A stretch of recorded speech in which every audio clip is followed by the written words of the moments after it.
Alright, this is a CVT guitar lesson. Actually, this would be a CVT Mini, I suppose. Of the band X with the song Wild Thing. It's actually the guitar solo. This goes out to Don. What a classic. Cool, had a lot of fun doing this. And yeah, so let's jump in and get started. Standard tuning. The version I'm using, you know, it's off Major League, the soundtrack. And it's just like a quarter step sharp from standard, or not even that. It could just be the upload speed that they used on this. So anyways, it's right in there. So go ahead and tune standard. Here's what we're looking at. It's starting with some unison bends. So you have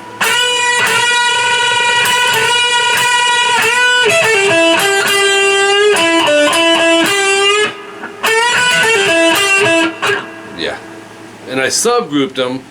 Don basically, well, I timestamp, and a lot of times these timestamps will serve as subgroups. Subgrouping is just little pieces of the riff. You can always take the timestamps and shorten them and make smaller subgroups out of it. But anyways, rather than do a live playthrough, it's not a real long solo, let's jump in. So we're doing a unison bend. What that is first finger 12B, third finger 14G, and back that third finger with your middle. And what that's going to do is support that. What we're going to do is hit both strings, the G and B. And this is being bent a whole step. That means 2 frets. So this pitch needs to be bent to that, or to this. That's why it's a unison bend. When the waves are gone, you'll know you're right on pitch. Right there. So you're going to do that twice. Make sure you don't accidentally release the bend. Stick your pick over the strings in the hand, come back and do it again. So easier said than done if you're not used to it, but hold it and then hit them, and then go back, bend again, hold it, hit them again. So that's that part. A few little parts are hard to hear, but they are in there. Another last point I wanted to make is this solo. It dawned on me when I was transcribing it. I guarantee you KK Downing from Judas Priest was influenced in writing that guitar solo for Living After Midnight based off of this song. Guaranteed. I can totally hear it. If you don't believe me, go check it out. Actually, I already emailed me. You were agreeing with me on it. So we have. Then bend the 14G by itself, so you can back that with 2 fingers if you want, or you can just keep it like that, either way. But we need a whole step. 12E. Here's the riff. So bend, stop the note, 12 high E, and then 14G pull off to 12. So you'll go. So if we're pulling off, it means we got to have our fingers set in advance. So think of them as coming down together, kind of, but and snap to get the volume. 14D follows that. It's a cool little subgroup right there, and that's what I mean about the timestamps. You can shorten them and have cool little subgroups.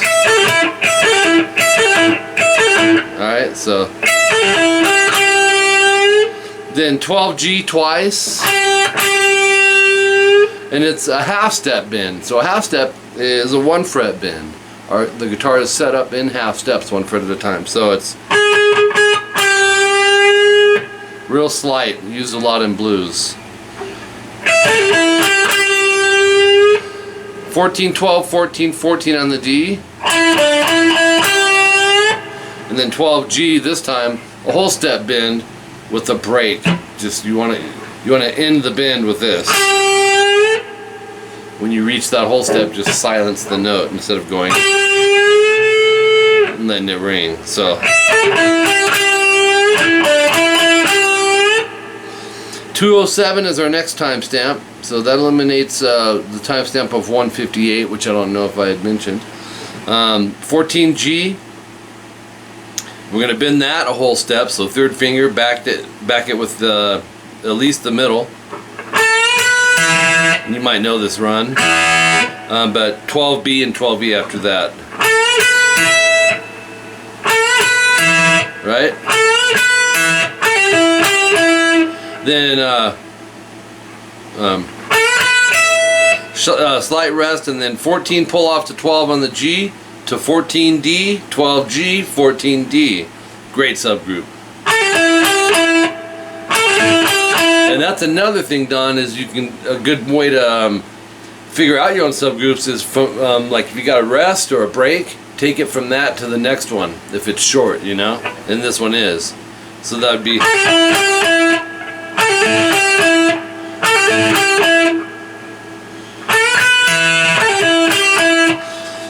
209 is our next timestamp. Bend the 14G again, but this time you're going to bend it, hold it at its whole step, pick and release. So it's a pre-bend release. Although we are bending prior to it, but you know what I mean. That's part that reminds me of Living After Midnight. So, let's do that. So bend, pre-bend release. So we got to pick it, and then go 12, 14, 12 on the G, 14, 12, 14 on the D. That'll give you this.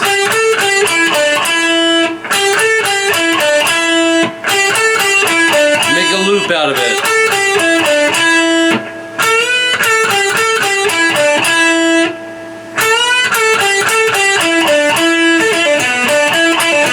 That's the next one, which is probably one of the harder ones. And it's still part of the 209 timestamp. Picking, I would definitely upstroke this 14G and then downstroke the 14D. Kind of lay the third finger kind of flat. And then pull off to the 12th, or actually no.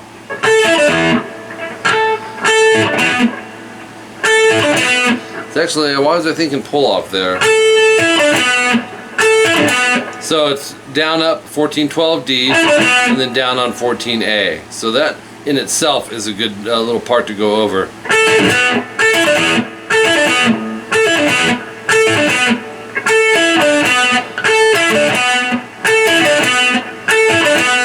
12, 14 on the D, and then 14 pull off to 12 on the D to 14A. Now let me explain something there. We got a 12, 14, which is ascending, and then we have to reverse it with a pull off. Stuff like that, don't lift up the behind finger, leave it there. In other words, don't go. It's really just going to slow you down and the feel will be off. So just keep that index down. And that's another good subgroup. Okay. 12G half step bend. This is timestamp 213. And real slight bend. Use that thumb up here as an anchor. Yank into the neck and down. So another good little blues riff, pentatonics.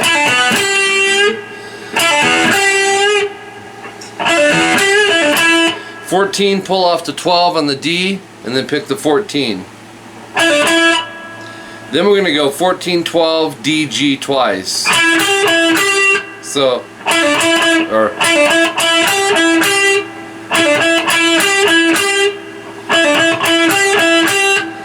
and then timestamp 215, this is a little tricky.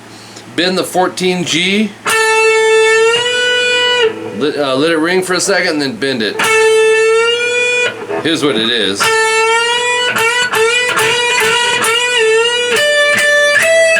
And then I gotta flip the page over, but stop the note, and then we're gonna bend it 2 more times. And then we're going to do 2 times again with the 12th fret added in there on the B string. So now we're doing a unison bend. A lot of reverb at this point, and it's almost hard to tell it it's a unison, but it is. So you have to drop that index down, right? And then 14G by itself, and this time we're going to bend, release, bend. And then we'll go 15B twice. Make sure you don't release the 14 though. we're coming off the bend, and let that string kind of drop on the finger. 15B twice, 17B twice.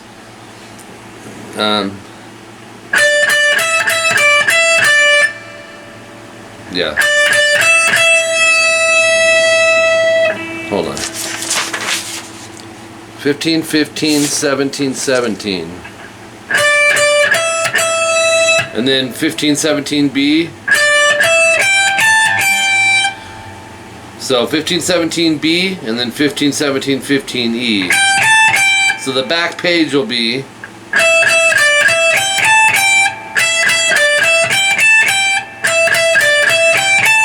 and then this part's the hardest part in the song. Real tough, actually. What he's doing is they upped the reverb in the studio, because I can hear at this point they probably upped it 2 notches to get this sound.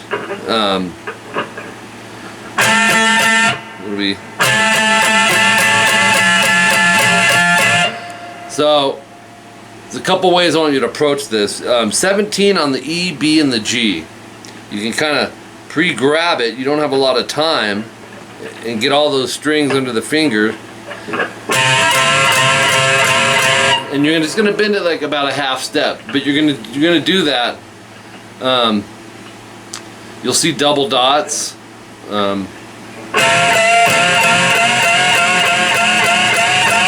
I gotta fix something on your tabs.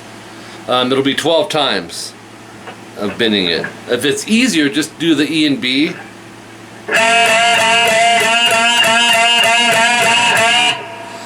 So there's 12 times, but I am hearing the 17G in there, which makes it even harder.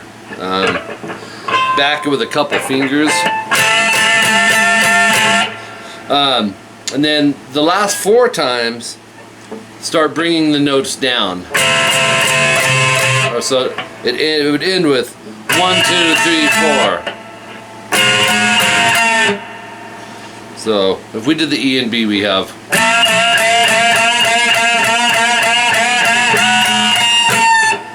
And that's how it ends. So that stuff can be real tricky. No doubt about it, because the strings are going to want to slip out from underneath your fingers. Maybe approach it as 1 string at first, because I haven't heard you play, so I don't know how this is going to feel for you, but you can go.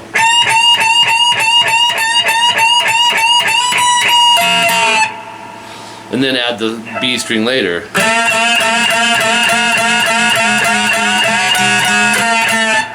And then add the G after that. You know, just build towards it. If you have any questions, let me know. I saved you as a CVT student contact, because I do have a lot of repeat customers. So if you end up needing more stuff done, let me know. But also if you have questions on anything, you do have my cell number too, I believe. So if not, I know you got my email. All right, thanks, man. I appreciate it.